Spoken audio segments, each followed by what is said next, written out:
क्या है आध्यात्म?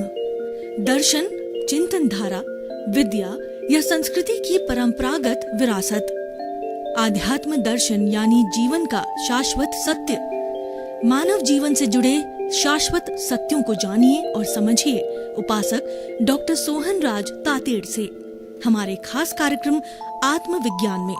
आत्मविज्ञान यानी सही दृष्टि, सही सोच। भाई और बहनों, मातृशक्ति को नमन।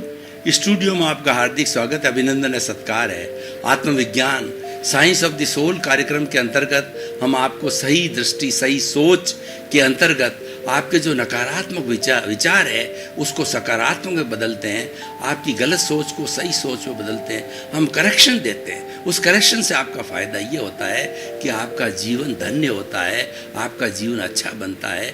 ये सारा कार्य हम अलग अलग एपिसोड्स के माध्यम से करते हैं। तो आज का हमारा बहुत ही सुंदर एपिसोड है कि मानव जीवन की गारंटी। भाई और बहनों, आप जो मार्केट में जाते हो तो कोई भी प्रोडक्ट आप जो परचेज करते हो तो सबसे पहले पूछते इसकी गारंटी कितनी, इसकी वारंटी कितनी है। तो पंखा है, गाड़ी है, और जो हमारे अप्लायंसेज है और एक्वागार्ड्स है, फ्रीज है, कूलर है, एसी है, इन सब चीज़ों की गारंटी होती है। 5 साल की गारंटी, 2 साल की गारंटी, 1 साल की गारंटी। गारंटी का अर्थ होता है कि अगेंस्ट द मैन्युफैक्चरिंग डिफेक्ट जो है वह पार्ट फ्री ऑफ कॉस्ट बदल दिया जाता है। अगर आपका एसी है और एसी के अंदर मान लीजिए उसकी 5 साल की गारंटी है, तो पहले साल के अंदर ही कोई भी पार्ट है वो वियर एंड टियर हो गया तो मालूम पड़ा कि ये मैन्युफैक्चरिंग डिफेक्ट से ये पार्ट घिस गया, तो वह कंपनी ये सिद्ध होने के बाद में वो फ्री ऑफ कॉस्ट उसको बदलती है, क्योंकि वो आपस में एक एग्रीमेंट है, आपस के अंदर एक कॉन्ट्रैक्ट है कि आपकी ये गारंटी है। और अगर वो नहीं करता है तो अगर हम प्रूव कर देते हैं मैन्युफैक्चरिंग डिफेक्ट है तो प्रूव करने के बाद में आप कंज्यूमर कोर्ट में जा सकते हो, आप उसको चैलेंज कर सकते हो। अगर ये प्रूव हो जाता है कि ये मैन्युफैक्चरिंग डिफेक्ट है, ये कंपनी के जो बनाने का डिफेक्ट है। और बहुत सी कंपनी हैं जो कोई भी, जैसे कि कुछ वियर एंड टियर पार्ट्स होते हैं यानी मेंटेनेंस के पार्ट्स होते हैं, यूजेबल पार्ट्स होते हैं। इन यूजेबल पार्ट्स को जो यूज़ में आते हैं ज़्यादातर, उनकी गारंटी नहीं भी होती, वो अलग विषय है। तो मैं ये कहना चाह रहा हूँ कि हर प्रोडक्ट की गारंटी ली जाती है, फिजिकल की। अब मैं उस दूसरे पॉइंट में आता हूँ, क्या आप अपने शरीर की गारंटी ले सकते हो? क्या आप गारंटी ले सकते हो कि मैं 100 साल जीऊँगा?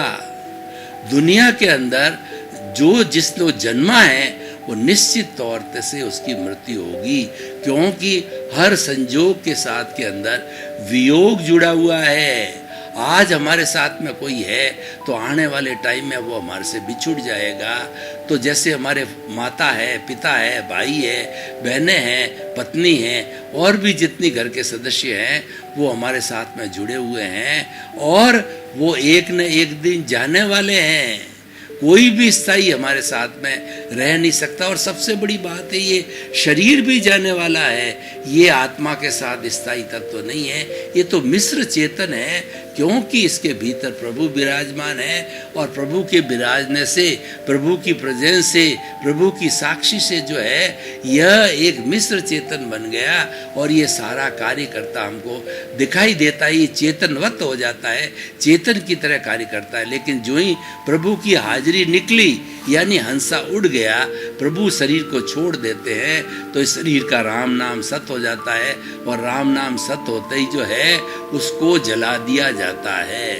तो भाई और बहनों, मनुष्य जीवन की कोई गारंटी नहीं ले सकता है, क्योंकि मृत्यु असंभव भावी है। मृत्यु के लिए कहा गया है कि मृत्यु पर विजय वही कर सकता है जो उसने 3 वरदान प्राप्त कर लिए। पहला जो है वो उसने अमर होने का वरदान प्राप्त कर लिया। दूसरा ये है कि मृत्यु व्यक्ति के पीछे पीछे भागती है तो मृत्यु से तेज भाग जावे और मृत्यु की पकड़ में नहीं आवे। और तीसरी चीज जो है कि वो मृत्यु के साथ में दोस्ती कर ले और मृत्यु उसको छोड़ दे कि ये मेरा परम मित्र है, मैं इसके साथ में नहीं आऊँगी, मैं इसको नहीं ले जाऊँगी।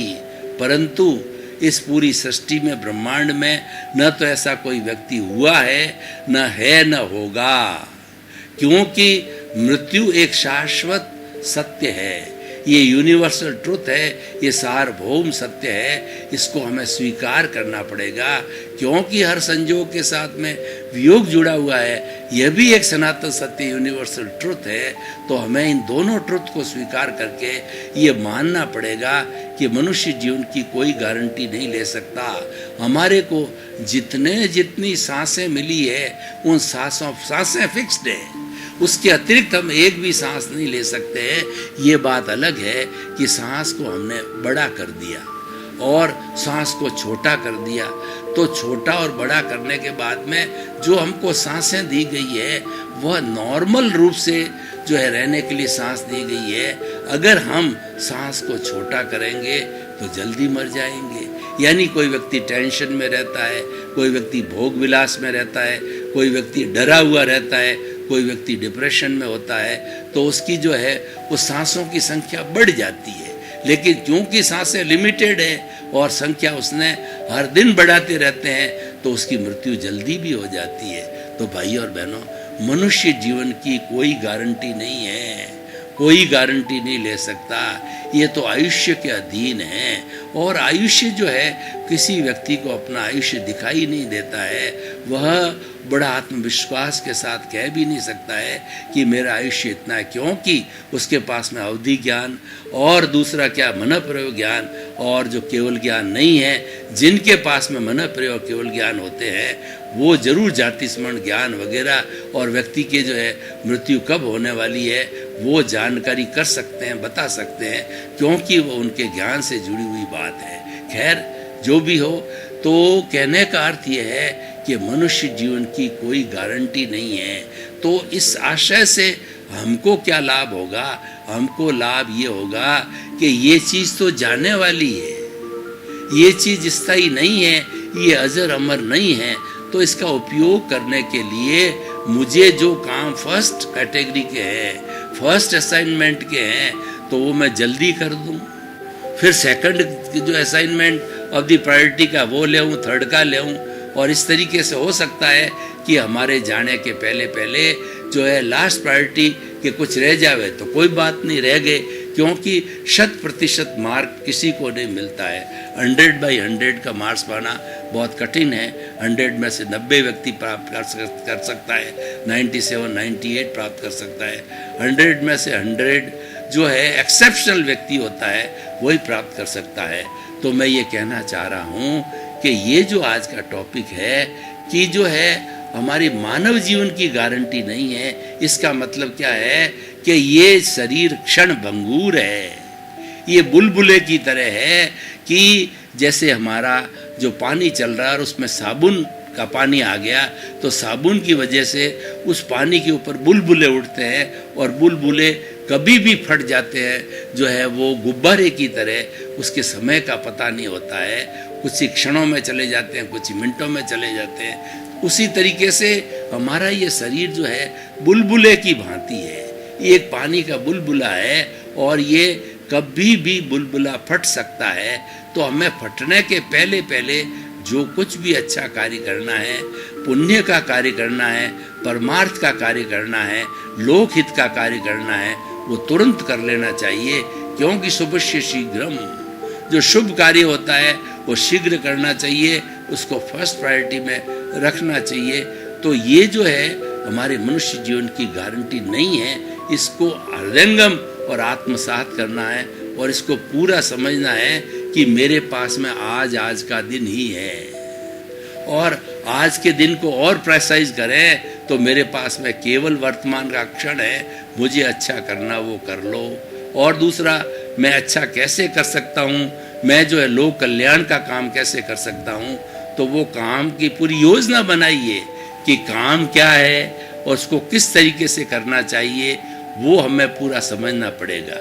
मैं आपको बताऊं कि कोई व्यक्ति ज्ञानी पुरुष है, तो ज्ञानी पुरुष का क्या दायित्व होता है कि उसने जो शुद्ध ज्ञान प्राप्त किया है उस ज्ञान को वितरण करे। जैसे कि मैं आपको प्रवचन कर रहा हूँ, मुझे जो है ज्ञानी पुरुष, प्रत्यक्ष ज्ञानी पुरुष के द्वारा जो है ये आत्मा का ज्ञान मिला, आत्मविज्ञान मिला, वो मैं आप तक बांट रहा हूँ। और मैं हमेशा कोशिश करता हूँ कि मेरे भीतर जो कुछ भी ज्ञान का प्रकाश है, ज्ञान का दीपक जल रहा है, जो कुछ भी अनुभव है, उस अनुभव को मैं अधिक से अधिक लोगों तक बांटूं। क्योंकि व्यक्ति को तो जाना है, शरीर की गारंटी नहीं है, जीवन की गारंटी नहीं है। जब जाना है तो फिर हम अच्छा करके क्यों ना जाएं, हम जो है वो समय को क्यों बर्बाद करें। क्योंकि ये जो चिंतन है वह, उसमें हम स्वतंत्र हैं, और जो उदय भाव है, प्रारब्ध है, वो हमारा परिणाम है, उसमें हम स्वतंत्र है। लेकिन मनुष्य क्या करता है, उदय भाव को, परिणाम को बदलने की कोशिश करता है और कहता है कि मैं पुरुषार्थ कर रहा हूँ। वो कर्ता बन जाता है, दूसरे शब्दों के अंदर वो ऑनर बन जाता है, ऑनरशिप और डूअरशिप में चला जाता है। वास्तव में वो न तो ऑनर हो सकता है न डूअर हो सकता है। ये तो सब जो साइंटिफिक सर्कमस्टेंशियल एविडेंसेस, ये जो है उसके अधीन है। ये सारा कार्य जो है वो हमारी व्यवस्थित शक्ति करती है, हमारी ऐसी शक्ति जो कि जो है द्रव्य क्षेत्र काल भाव से जुड़ी हुई है और काल स्वभाव कर्म पुरुषार्थ से जुड़ी हुई है। और वह तो व्यक्ति का जैसा जैसा उपादान होता है, उस उपादान के उदय में और प्रारंभ आते ही वह जो है वह साधन जुटाती है, वो संयोग जुटाती है। कैसे जुटाती है मैं आपको बताना चाहता हूँ। मान लीजिए पूर्व जन्म में यशवंत राज नाम का व्यक्ति था, और पूर्व जन्म के अंदर मैंने किसी एक्स व्यक्ति से 50,000 रुपया उधार लिया और मेरी नीयत खराब हो गई और वो पैसा मैंने हड़प कर लिया।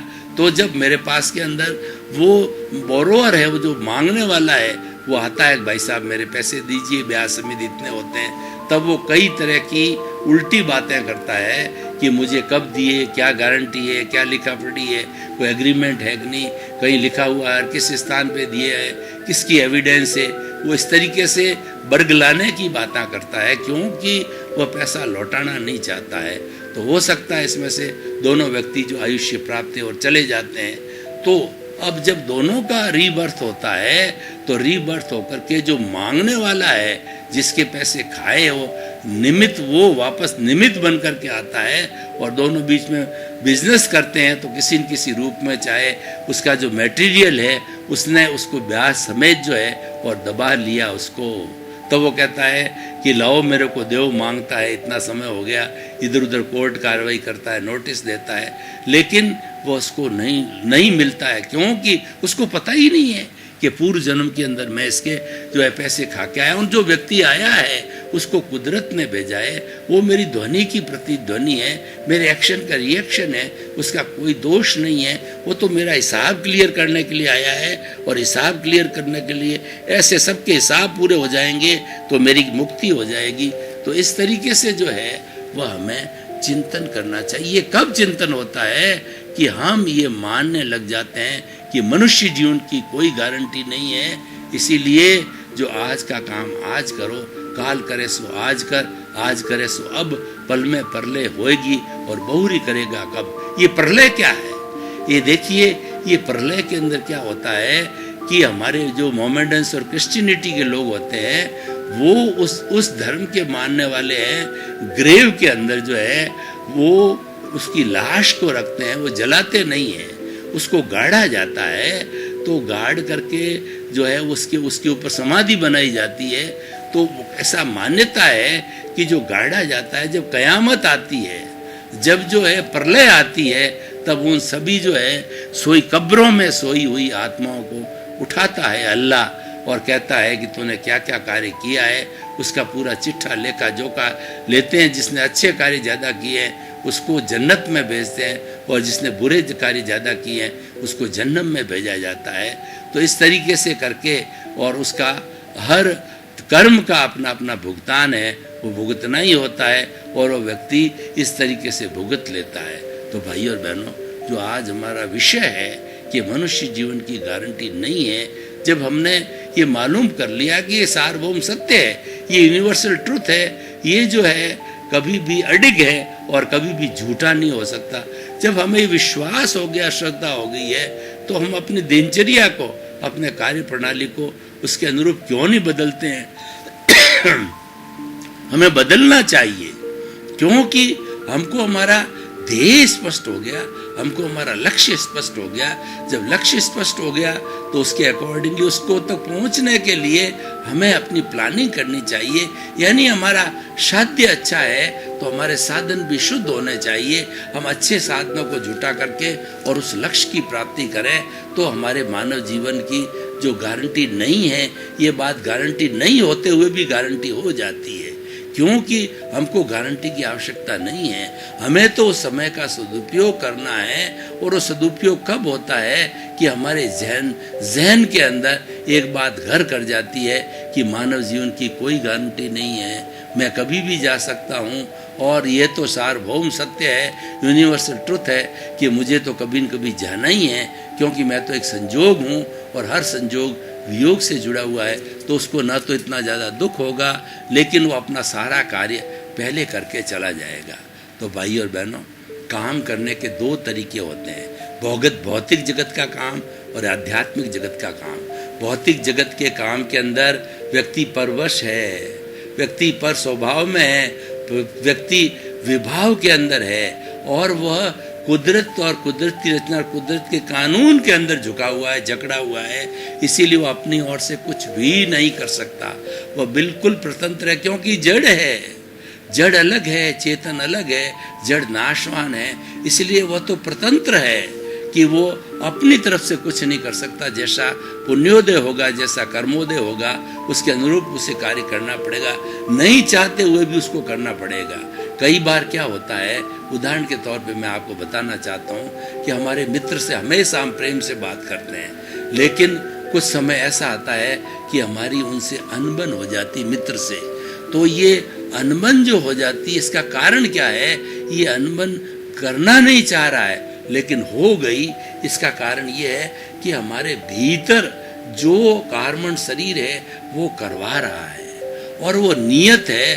तो इसीलिए जो घटना जिस समय घटित होनी होती है वह अवश्य होती है, उसको कोई टाल नहीं सकता। इसीलिए हम अपनी बोलचाल की भाषा में कहते हैं कि होनी को कोई टाल नहीं सकता।